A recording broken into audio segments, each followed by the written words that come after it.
Well, hello everyone, and welcome to this PMO Global Awards 2020 talk show. I'm your host, Elizabeth Harrin, and I'm delighted to be here today with one of our world finalists. It's the team who scooped the Africa Regional Prize, the PMO at Shoprite.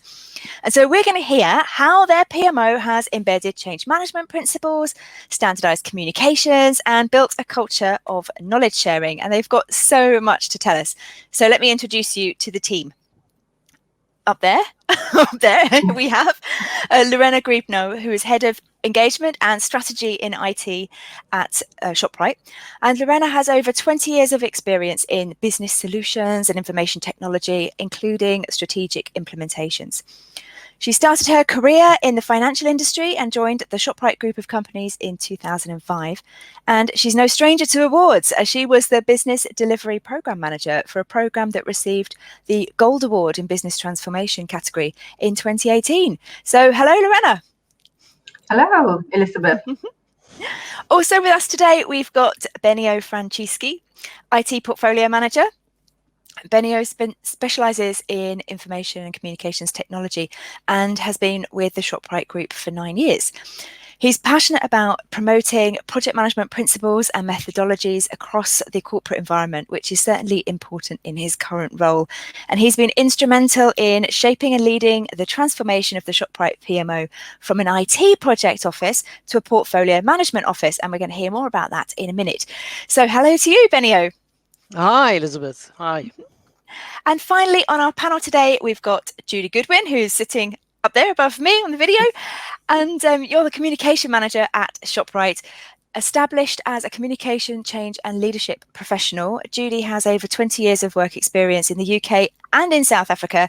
And the focus of her work revolves around preparing, supporting and enabling individuals and organisations to successfully navigate change. So welcome, Judy. Thanks, Elizabeth. Now, I have to confess that being based on a totally different continent to you guys, I had never heard of Shoprite, but the organisation is huge. So tell us a bit about the business that your PMO supports. Lourena, do you want to dive in there? Yes. So Shoprite is one of the largest retail operations in Africa, and we're also the largest private employer in South Africa. Okay. And currently we have approximately like 3,000, more or less 3,000 stores in 15 countries. And a lot of them are in Africa. And then also we have 147,000 employees that serves millions and millions of customers. And we sell almost 8 billion products per annum. So we're quite proud to be part of such a large organization. And it's quite exciting and daunting at the same time. Yeah, I bet. And so you've had a bit of an evolution in your PMO, haven't you? Because it started off focusing purely on supporting IT projects. And I think a lot of PMOs probably start out supporting IT projects, but you've been kind of a breakout star and you've managed to get your PMO to now serve many more departments and become more of an enterprise PMO. So how did that happen? Benio, I think you were probably that's my tune. Instrumental in that. Yeah, so as you mentioned, Elizabeth, we started off, I think it was around about 2010 to 2013. We just focused on IT delivery and IT projects. But obviously, as we continued that journey, we realized that we had to actually support the business and support the strategy. We had to actually up our game and actually go into the enterprise mode. So that was, if you look at the timeline, we, starting from 2010 and 2013, realized, wait, we need to look at a different strategy. We need to look at how do we support business? How do we provide value to business? And obviously add to the strategy and to the growth of the business. That's where the next step was obviously focusing on enterprise. In 2015, we sort of looked at and we said, okay, we need to start looking at new ways of working. Introduce some standard templates, some processes and procedures across the enterprise in order to support the business. We obviously had some tool sets that we also introduced, and slowly we started evolving in that enterprise or that strategic portfolio management office as we are today. what was very instrumental is it was in 2018 we decided that how do we benchmark ourselves against other PMOs? So we said we need to do an assessment. So what model are we going to use? Are we going to use Gartner? Are we going to use CMMI? We opted to go with the Gartner model. And that was very interesting because we could now understand how we fared against the rest of the world from a PMO perspective, and also where the gaps were. And so that's what was it about the Gartner model that you really liked above the others? Well, I think it was obviously the focus areas, the categories they looked at. They looked at value management, they looked at people, processes, they looked at different categories that actually suited our environment. And that's why it was fit for purpose, if you want to say. And once we did that, we could really focus on those gaps and put up sort of a strategic roadmap and objectives, which we're still on that journey, if you want to be honest about it.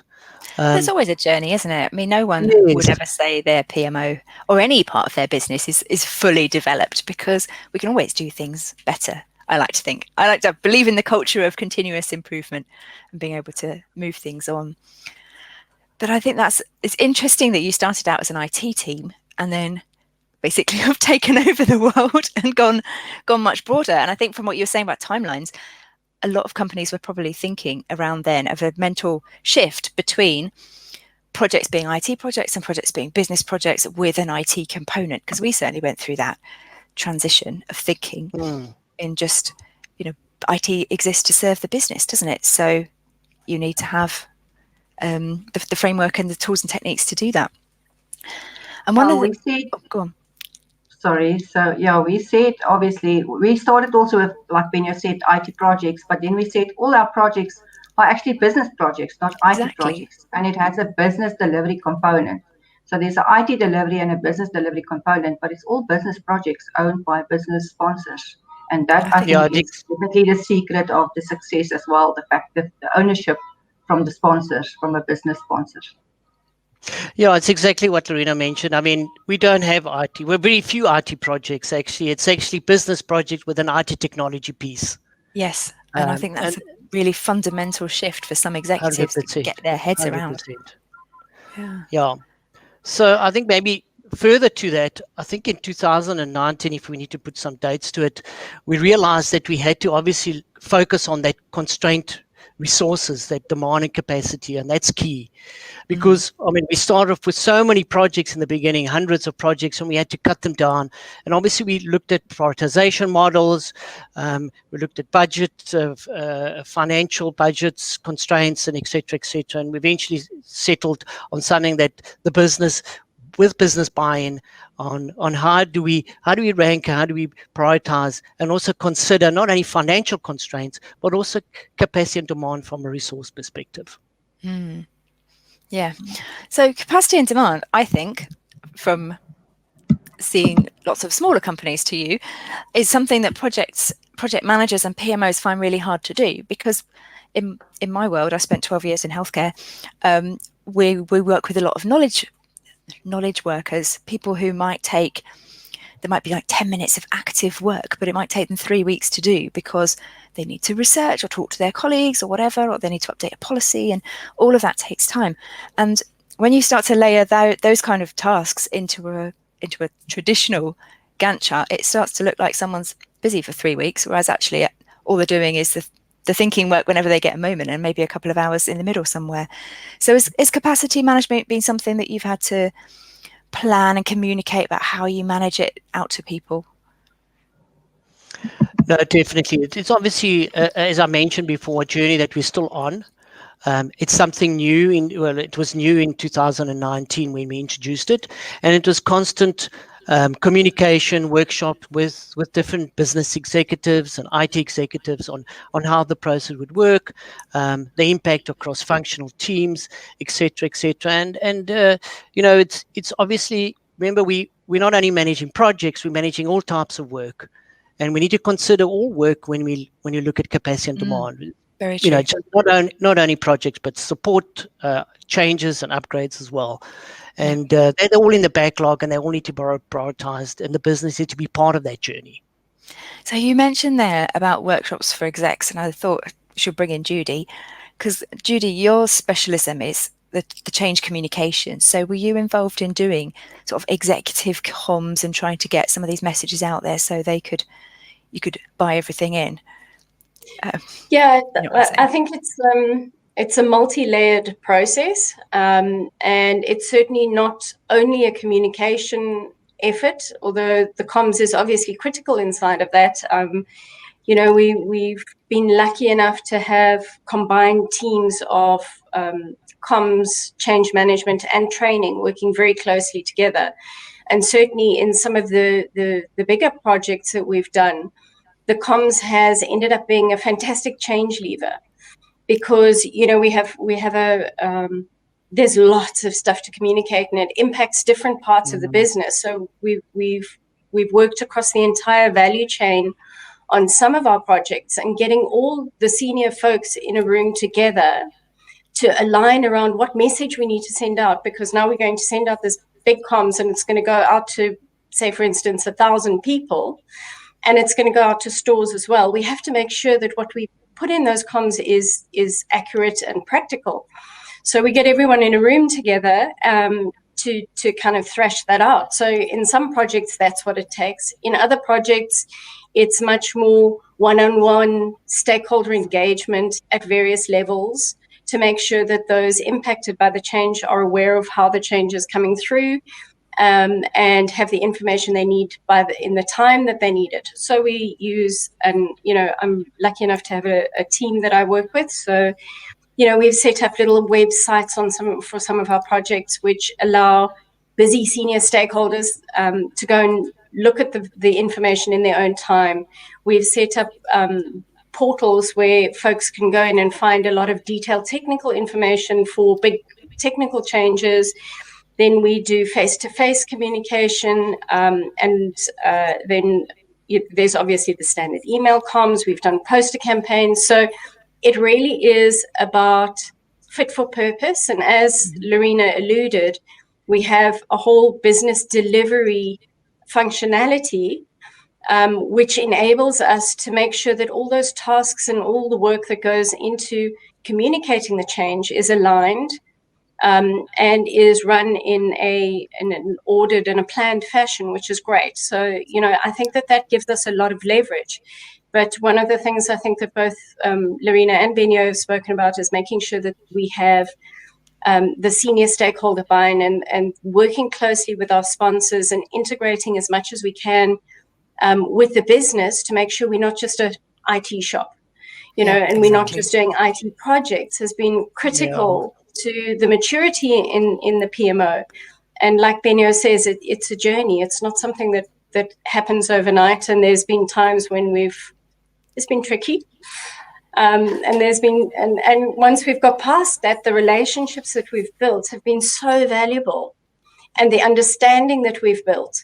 And I mean, the difference between a couple of years ago, the types of conversations we were having around the PMO to the types of conversations we're having now, and how difficult or easy those conversations are, you can see how the business has accepted and now takes what we do on board so much easier, and those conversations are much easier. And I think, Lourena, you can talk to some of those early conversations. Some of them were really tough. Yeah.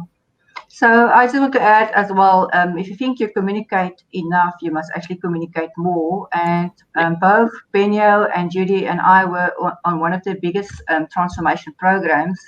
And it's nice to use that as a case study in terms of what we've done. Obviously, we've applied the lessons that we've learned there, as well as all of those artifacts that we've delivered on each program we do thereafter. And it just makes it easier from the lessons we've learned. And as Judy said, it covers the whole of the value chain. Our value chain: plan, source, procure, supply, sell, and finance in the retail industry. And then we also have the value chain areas as well, which is finance and HR, financial services. So it's quite huge, and you need to target the different communities, and you need to be able to understand the business. And I think the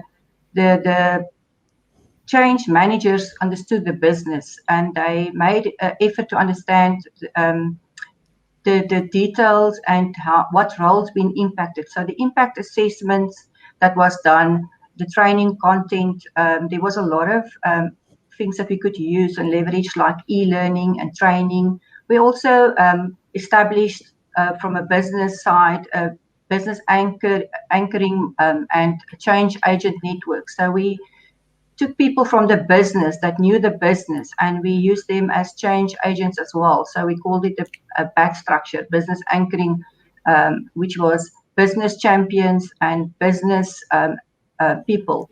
And then also from our stores, when we implement solutions for our stores or our warehouses, we take people from the business and we set up our change agent network, and then we communicate and we tailor our communication for those specific communities.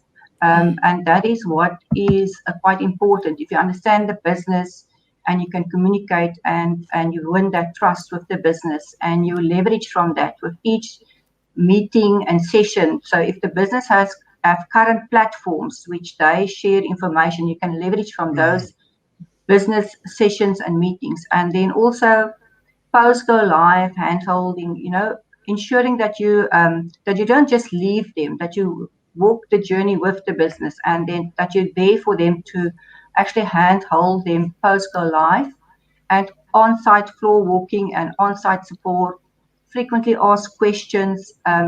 Judy's team also started creating websites for business and onboarding packs. So there's so many ways to leverage and to actually create that knowledge and manage the knowledge transfer and sharing across the whole business. Yeah, that's really interesting. So a couple of things I picked up from what you were just saying. Change agent networks, that sounds like something other businesses could learn from and replicate if they're not currently doing, because that's reaching out to interested people within the organization and then making sure that they're embedded in your program and getting the communication that they can disseminate to their own local communities. And then also those points about knowledge sharing and making sure that you don't just throw your project over and go, "Whoa, we're live," and then just walk away. You're there to make sure that the program and project teams have shared the knowledge with the people who need it going forward. And that area of organizational knowledge sharing and organizational learning is something that's really interesting to me, because I don't see very many companies doing it well. So how did you manage that? Because I know you also do things where you're sharing knowledge between different project teams and making sure that you're upskilling people so that the project manager isn't the only person who's got that organizational knowledge, and you're doing lessons learned and I know I don't want to say what I think you're doing. You tell me what you're actually doing. Yeah, I mean, so once again, we also in the portfolio office, we do have business delivery, as Judy mentioned, and Benio. So we it is not that it's extensive in the portfolio office in terms of our organigram. We leverage from the business and we equip those people to actually fulfill those roles as well. And so from a change agent network, as I said, that is obviously with the help of our team. So we have the necessary skills and know how to share knowledge in the appropriate communication methods. And we transfer that knowledge to the business and we equip them to actually fulfill those roles. And that's how we've done it with the business anchoring and the change agent network. But then, yes, as you said, it's not easy to start that always in a company. And that's where if you get the people to understand the business, so in your own team to understand the business also, and you help them and equip them with that knowledge, then it makes it easier. So we've invested a lot, and it started. So change management wasn't new as well in our company, but I think because we had a major transformation program which started in May 2015, and we had like 80 end-to-end business processes impacted across the value chain. That is quite significant. And the impact of that on the different business roles in the organization, and to understand, because between business units, there's handshakes from one area to another area, and for the business to understand the impact of these process changes and also the handshakes between departments, it's quite crucial. So that's where the change agents has played quite a significant role as well, to understand the impact of the changes to the business and then the impact on the different roles for the organization. And that fed into the org designs. So that is how obviously we leverage it and how we had to implement it. That's really interesting, because I've seen in one of the teams I worked in, we did something similar, but on a very, very much smaller scale, because within our own IT department, I was working with people and I didn't know what they did all day. So we set up a day where we just all talked to each other about our roles and the handoffs between the teams and the actual improvement it made in productivity and effectiveness and friendliness and support. And when you understand how your work impacts others and those handoffs, it really makes a difference to how everybody starts to pull together. So if I can see that difference, that it made a team of 45 people, I can imagine the impact that change agent network and the understandings of the processes and the handoffs between different departments must have had across the whole of the Shoprite Group. It'd be quite a powerful thing to do, I expect. We've done some internal engagement sessions just inside of IT, and IT is obviously a big group for us. And in some of those sessions, we've had folks who've been working on the same campus for 20 years, and it's the first time they've met one another. So we've also done one of our key drivers is collaboration, and we're working really hard to improve the collaboration with business and inside of IT. And because the business is so large, there's so many people, and like you say, multi-skilled people, really interesting backgrounds, and we've had a couple of those kinds of meetings inside of the PMO and inside of the broader community, and they've been real eye-openers, and I think they've given us almost a shift change in performance, because suddenly you know who you're talking to, and suddenly you know what that person can provide and who to go to when you've got a question. So I think we've seen similar sort of things in our environment. And I think it helps, like Lourena says, it's in the structure. In our bigger projects, some of those roles were contracted with people. So business folk were seconded to the larger projects for a period of time. It became part of their day job. And I think that makes a huge difference in just, then it matters less whether you're from the PMO or outside the PMO. You're all just working on the same objective, and that's been a significant shift, I think, for all of us, actually. Yes, having people who work on with the same goal and the shared vision. Sorry, Benio, you wanted to come in there? Just to add to the success story of that SAP ERP transformation project. I mean, we've utilized that model in another digital transformation program, very similar type of setup, and it's really worked well. It's really, I mean, we've just launched a loyalty program with in our group, and it's been a big success. And I think the learnings from that the regional transformation program was a catalyst. It was really added so much value. So yes, I must say, from a project and program perspective, communication and business involvement is very key. And communication is correct, as Lourena alluded to it. So if you had to pick one thing that people listening to this should take away with respect to learning from your transformation programs and the change communication structures that you've set up, what would it be? It would be that you cannot do this just from an IT perspective. The business have to buy into it. They have to be part of the journey. They have to see the value. Whatever you do, you need to have the business in mind. What value are you bringing to the business? How are you improving delivery for the business? I think that's the key. If you want to stay current, you want to add value, that the business needs to be part of that journey. Excellent. But you're talking now as if this is really established, because it is for you, but for other people who've got to fight their executives to try to get buy-in for making such a major shift, because I'm reckoning, obviously I'm not going to ask you specifics, but I'm reckoning that the investment that you've put into comms consultant roles, into change management agent network, bringing people in so that it's their full-time role, it's expensive to run change management in a very effective and mature way like you're doing it. And so for other organizations who are at the beginning of their journey, there's a bit of a business case to put together as to why and how. So how did you overcome, if you had any resistance from the senior execs at the beginning before all of this started? Who wants to take Lourena that should one? answer that one. I think. Yeah. Yes. So you can add to it, Benio. So I think, as I said, if you plan your program, you obviously plan what roles you need. So it was part of our planning, because we said with the major transformation program, it was such a big business impact that we had to make provision for that change impact into the business. And that's how, and it wasn't the first time, that was just the biggest program that we've done, and had such a major impact across the whole of the business. And that is where we had much more people in our structure for that.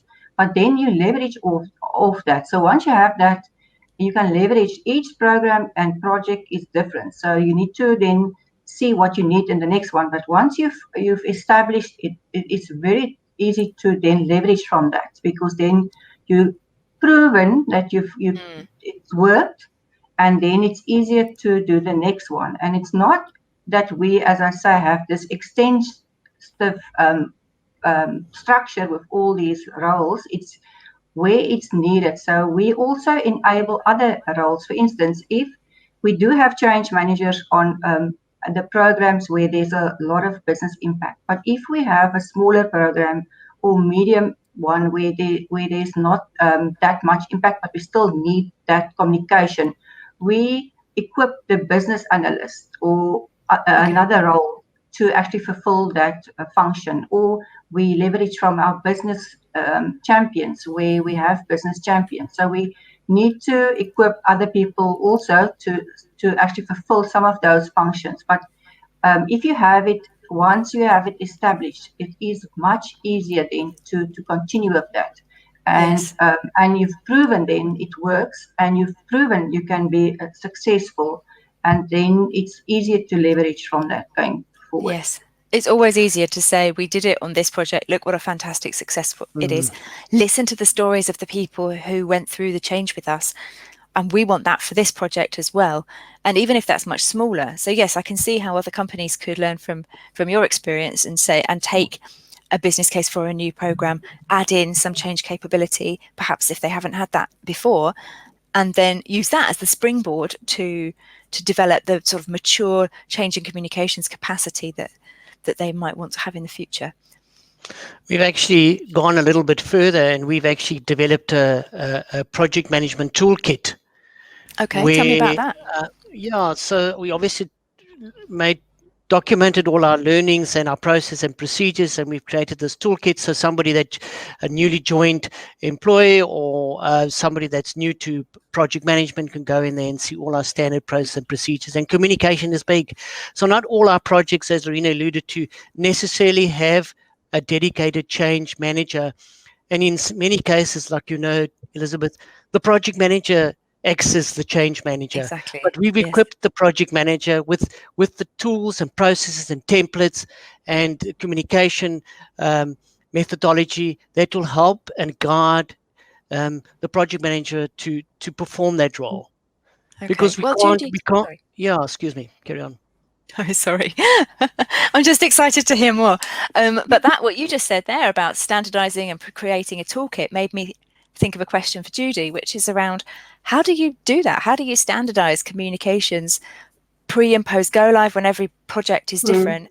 And how do you how can you do that? Because it feels to me like every project is unique and special. But obviously people need some kind of standard to work to.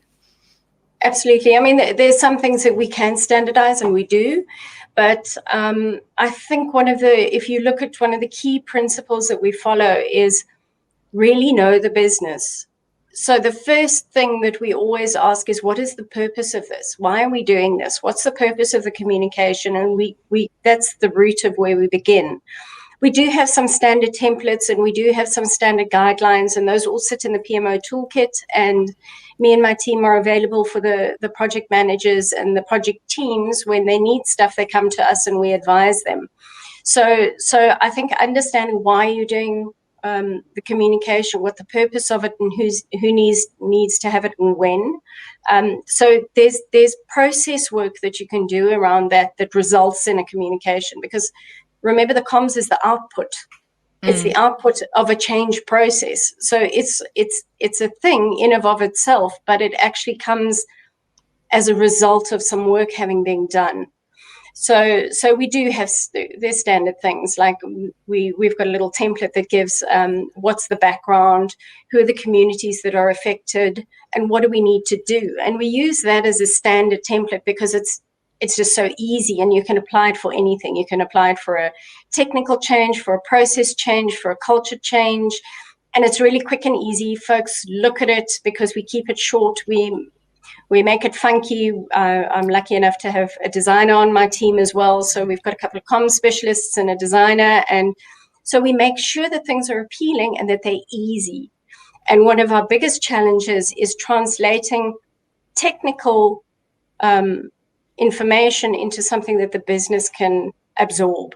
Mm-hmm. So we spend quite a lot of time with project managers, with BAs, with FAs, with multiple people, and sometimes with business folks saying, what does this actually mean? So it's really great. Sometimes you get these like technical things, and I look at it and I have no idea what that is, and we have to translate it so that people can understand and consume it. So they're principles that we work to, they're processes that we work to, and then we make sure that we understand the customer and the purpose of the communication. And by customer, I mean our internal customers. And that's a learning process. So on the big project, there were some lessons that we learned really hard. And I think Lourena and I had some interesting moments in trying to construct and get some of that communication out, because it was just so big and so unwieldy. And we had to have detail for every single part of the business. It had to be fit for purpose for everybody. So and those, as Benio says, we've taken those lessons, we've put them into other projects, and it's expedited our ability to be efficient and effective. And we transfer knowledge quite well. You know, it's something, we do it consciously, but sometimes it's unconscious as well. So often we'll ring each other and say, well, how do I do this? Have you done that? And somebody else in another project would have done something else, and we ring them and say, how did you do that? And we take it and apply it on another project. But one thing I must say about Shoprite is that we have a real kind of jump in and get it done culture. Mm-hmm. And so that's coming across. There's a can do. How are we going to do this? How are we going to make this happen? What do we need to think differently about? Sure. That's refreshing to hear. And there's always somewhere you can go. So if we come unstuck, we go and ask our colleagues, and we share knowledge, and we figure out who to go to. And so that openness has made a significant difference, I think, in our ability to be effective. Yeah. And Lourena, would you say that openness has given you, I want to use the word permission, but I don't think that's really the right word, but the influence maybe to support more of the business than you were initially? And I'm thinking because your team supports people from the very first coming up with an idea of a project to do, with walking them through all of that project initiation and putting their proposals together, through to all of that change management stuff at the end. So you've got a really broad remit, not just the point of this has been approved and now go away and do it, but you start really early in the chain, don't you? Yeah, it is. So as Judy said, so we have obviously the change agents, we have technical people, we have various roles, same as any other organization, but we have also, for our big programs, we found a method that works, and it's with the business and not only IT delivery. It's a business and IT delivery. And we also, I think, with the fact that we have various roles that contribute, we're very collaborative. So I think it's complementary to the team that we have a business architecture capability, enterprise business architecture capability that helps. We have obviously our engagement managers and a communication specialists. So all of those people contribute at various points throughout the cycle of the delivery, and each team actually then contributes and work together to deliver for business, with the business. So we work with the business. We have the change agents, the champions, business roles, the trainers, the business analysts, the business architecture, and all of them come together to actually deliver that solution then for the business. Yes. And it's a very collaborative approach, and the team work quite close. And then once again, because the team works so close, it is makes it easier for everyone, because there's always support within the team for someone that has the relevant knowledge to contribute. Yes. And I heard that you help people who are putting their proposals together before they go to the project alignment committee for more discussion. You help them with doing a dry run, making sure that their documentation is good. So it's not just within the PMO team that you're collaborating and supporting each other. You're also supporting colleagues who are having to put themselves out there and present to execs perhaps who haven't before. And I thought that felt to me like such a genius idea, that you guys have the inside knowledge on exactly what these people are looking for and what the execs want to hear. And you could just maybe give people the confidence to be able to go out there and champion their ideas more forcefully, or with more data, or whatever it takes, so that you get more of the right projects being worked on. Yeah, so it all starts also with our capability maturity. So we obviously assess our capability maturity. And once again, as I said, we have business enterprise architects that work with the business on the assessing of the maturity. Then from the portfolio office, we have the value manager, where we also work with the business and support them with their business cases and benefits realization. So then in that, we help them prepare their roadmaps.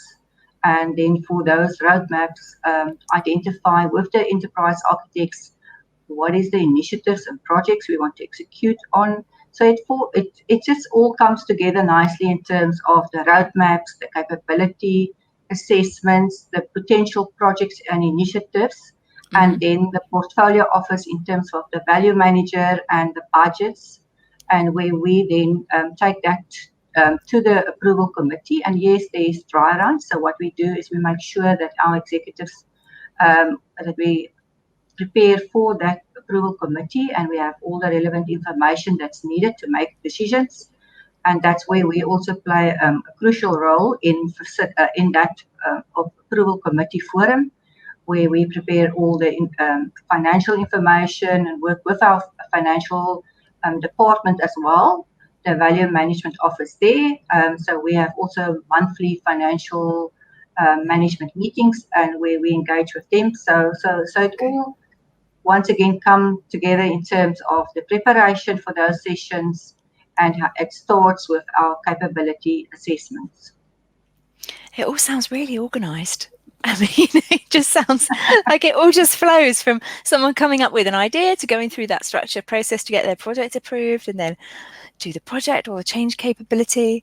So it sounds like you've got it made, really, and that you've cracked the code to PMO success. But Benio, I know that you've got plans still for taking the PMO to the next level of maturity. So where are you?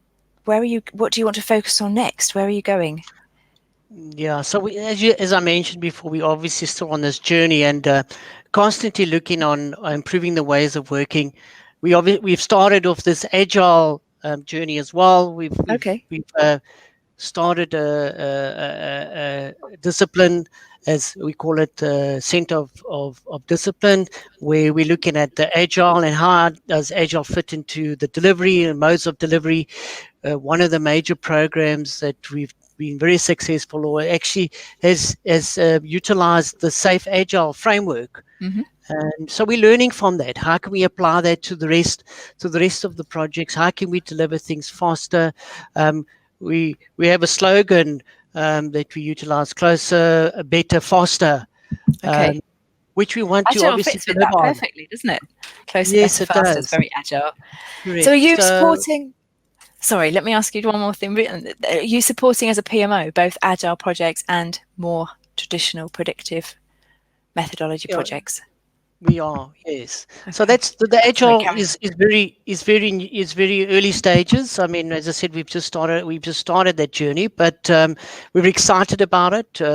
We're looking at tool sets. We're looking at bringing, as you say, once again, the business is part of that because we're introducing product managers now, lean portfolio management, more on less governance, but what is less fit for purpose? You know, how much governance do we apply to an agile world, and also lean budgeting as well, still keeping some control.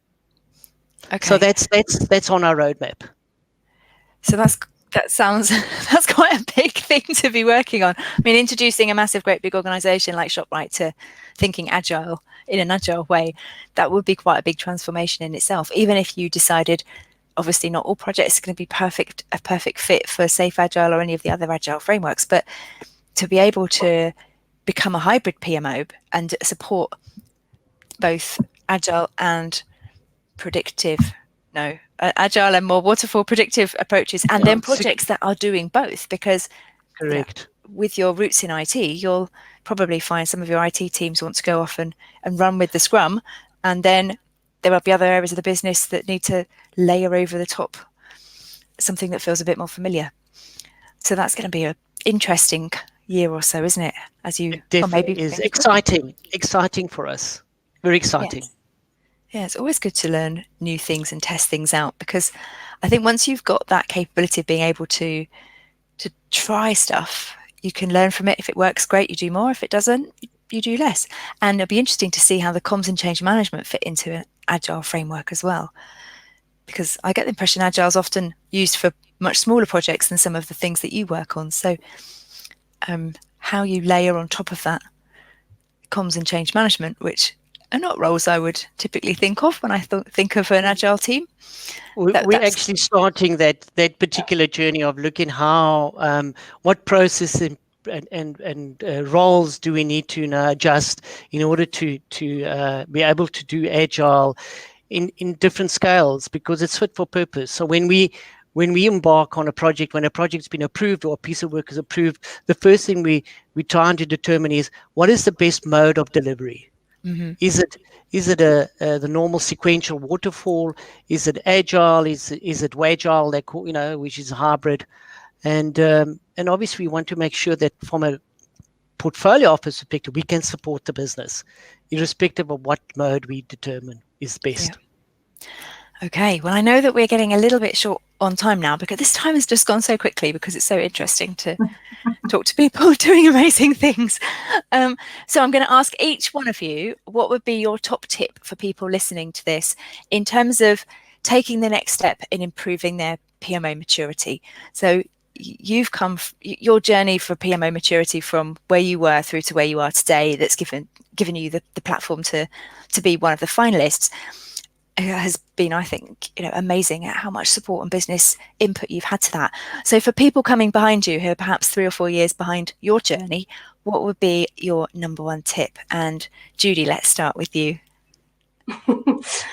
Gosh, I think it's a couple of things. One is don't be afraid to try stuff and learn. So if it works, do it again. If it doesn't work, try something different. Don't be stuck on something just because that's the way you do it, right?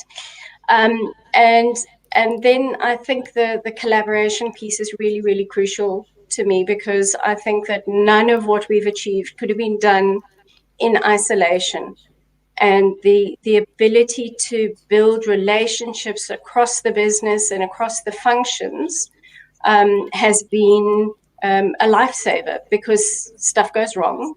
And when it does go wrong, you need to be able to rely on those relationships to be able to work through the stuff that's gone wrong. And so it's not always pretty on the surface, but there's a real opportunity in that. And I think we've, as a team, learned so much. I mean, I've learned so much from Benio, and I've learned so much from Lourena in my journey at Shoprite. And I think if you have that opportunity, grab it with both hands. Brilliant. Okay, Benio, what about you? I would recommend that you would need to determine what type of PMO you want to be, and the only way to do that would be to do some type of assessment. And what's the desired level of maturity that your organization wants to be at? Obviously, get buy-in from senior management. Determine upfront, get a sponsor, executive sponsor. Determine upfront what is the mandate of the portfolio office, and introduce it into the organization. Business part of that journey. Belong to associations and organizations. Go to conferences, do networking with like-minded PMOs, lessons learned. And for example, this is exciting PMO Global conference is one way of to understanding what other PMOs are doing and how they've been able to successfully deliver for business. Brilliant. So many useful tips for people. So, Lourena, what would you say? I think you need to start with your capability. Obviously, look at your capabilities and what is your strengths and your weaknesses. Leverage your strengths. Don't give people opportunity to prove that they can do it. So trust them that they can do it and leverage from those strengths. And assess then your capabilities from a people, process, technology, tools perspective, and identify where do you have gaps, where's your weaknesses, and what do you need to do to actually then improve those. And also don't be afraid to get expert advice or help. Don't try to do everything on your own, because there's people that's been there, done that. So leverage where you can from experts. That's True. So good. So much value in just those last few bits. But there's some really important lessons that people can take away, and some tips and the things that you've learned. And even listening to this kind of conversation and playing it back, people are leveraging experts because you've been there and you've done that. And so picking up those things is really good. Okay, well, it feels to me like we're coming to the end of our time. Were there any other things that you wanted to mention or to point out before we draw it to a close for today? I think I just want to mention, so Benio mentioned about the Agile journey, but over and above the big transformation program that we've done, which started in 2015, which we've implemented on time within budget and also won the Gold Award from SAP. We also did Agile implementation with SAP, with a SAFe methodology for our rewards program, which was also a very successful implementation. So we've done at least that big program as well with the Agile methodology, and it was hugely successful. And even now, within the lockdown with COVID, we've been able to run our big room planning and just continue to deliver. And it's just sticking to the basics and trust that your people can do it. And build on the successes that you've had in the past to leverage those for going forward. Exactly. Brilliant. Well, it's been an absolute pleasure talking to the three of you. So Lourena and Judy and Benio, thank you so much for your time today. And I wish you all the best in the awards and also for your future projects and the ongoing maturity for your PMO. Thanks very much. Thank you. Thank you, Elizabeth. Thanks for the opportunity. Thank you. Thanks. Thank Bye-bye. you.